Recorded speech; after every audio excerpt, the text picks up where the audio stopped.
Welcome to the Kent Lapp Podcast. We've had members who have been with us since the start, and it's wow, it's crazy. Cool. Like, it's crazy watching them improve, watching them grow, and watching what life unfolds before us. So yeah, that's the goal. Like, we want to be a tight knit community. All right. I wish I could get you to stay after class a little bit longer, but you're always like shower and bounce. I'd come to the gym, and at 1 hour I shower and I go. How long do people hang out? Oh man, dude, we'll have people get there at 11. So class starts at 11:30, right? Yep. We'll use the lunch class, for example.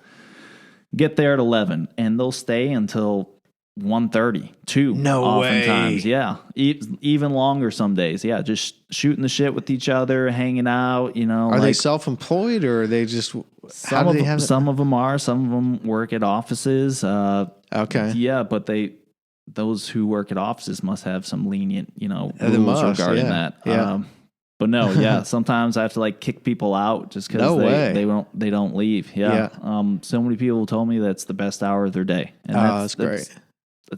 That's what I want it to be for everybody. Exactly. Okay. Yeah. Am I going to achieve that for everybody? Absolutely not. But that's my goal. Yeah. Right. I want them to spend as much time at the gym as possible. Yeah. Okay. When I sell memberships, it's a premium price, right? You're not going to Planet Fitness and spending, I don't know, what is it, $20 a month or whatever it is. Their business model is sell as many memberships as possible, and they hope that people don't come, right? If every single member came to, say, a Monday, it'd be a zoo in there, right?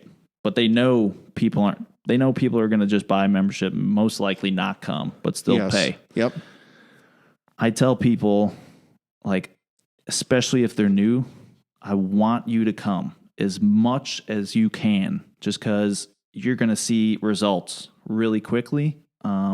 It's going to get easier for you in terms of learning the movements, and you're going to just develop good habits. Okay? Yes. It's going to be hard to do that if you come once a week, twice a week. Yes. And if you show up 5 times a week, 1 week, and then you take a week off, it's just that inconsistency people have is going to be, it's harder for me to coach them, just because we'll use the clean and jerk, for example. If they did the clean and jerk 1 week and then they stop coming consistently and don't see it again for a couple weeks or maybe a month or two, then it's like doing it all over again. Starting all over again. Right. So these movements a lot of movements that we do are pretty complex, and you just need practice and consistency with it. So have you encountered a perception out there where CrossFitters, they're hardcore, they're elitist, they're super into it, they're too into it, it's too much of a lifestyle, it's that's a whole different, do you encounter that or no? Yeah, I mean, there's definitely that group, right? Okay, because I haven't experienced that. I have experienced guys getting after it, they're fit, they're having, I mean, you work your ass off in these workouts, but I have not encountered one person yet, and maybe I've encountered them and I just didn't know this about them.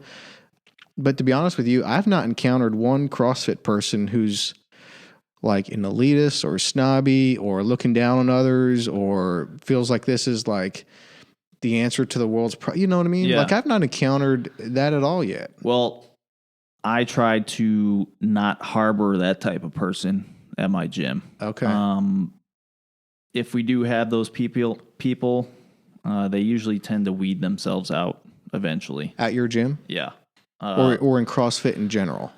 At my gym. Yeah, your gym? Okay. Okay. There are gyms out there who are solely focused on the sport aspect of CrossFit. Okay. And that tends to be problematic for memberships and just overall attitude at the gym. Okay, so it does exist. Yeah. There's a small niche of people who are probably feeling holier than thou about their CrossFit abilities. Yep.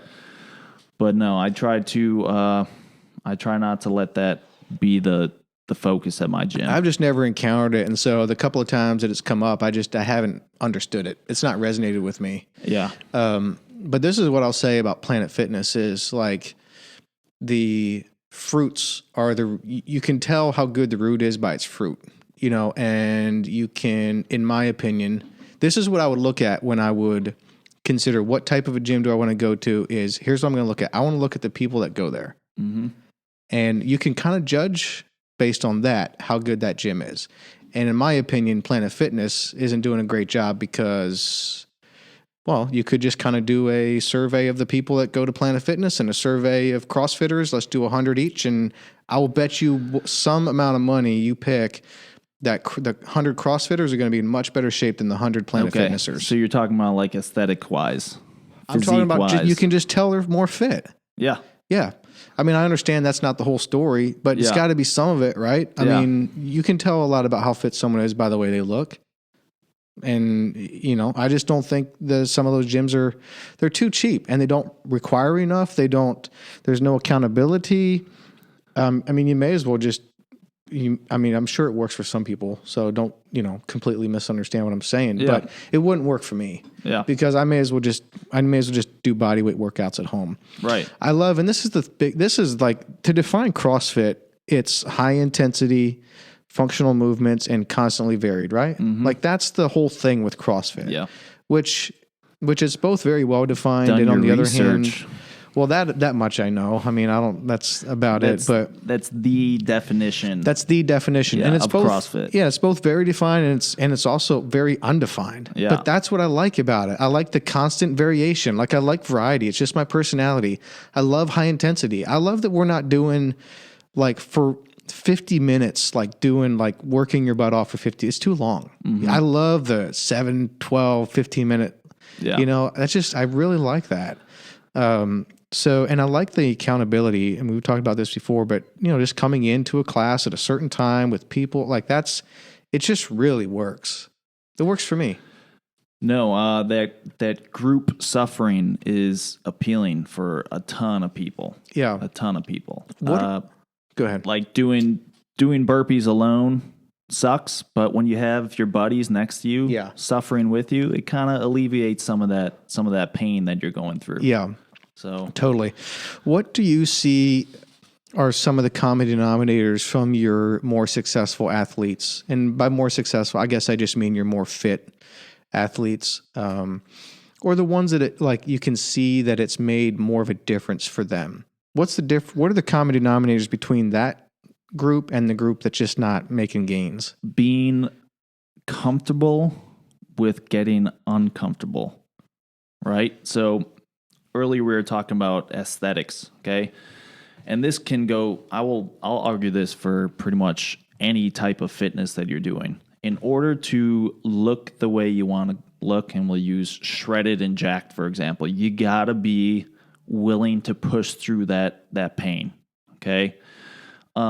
You're not gonna look like Rich Froning if you're not willing to put, when that workout gets hard, if you're not willing to keep pushing, you're not going to see the results you want to see. So the people who look the way they want to look, and who look really fit at our gym, they've just gotten comfortable being uncomfortable. And that's pretty much what it boils down to. And that goes for all types of fitness. If you aren't willing to push yourself into that dark place, you're not going to be seeing the results you want to see.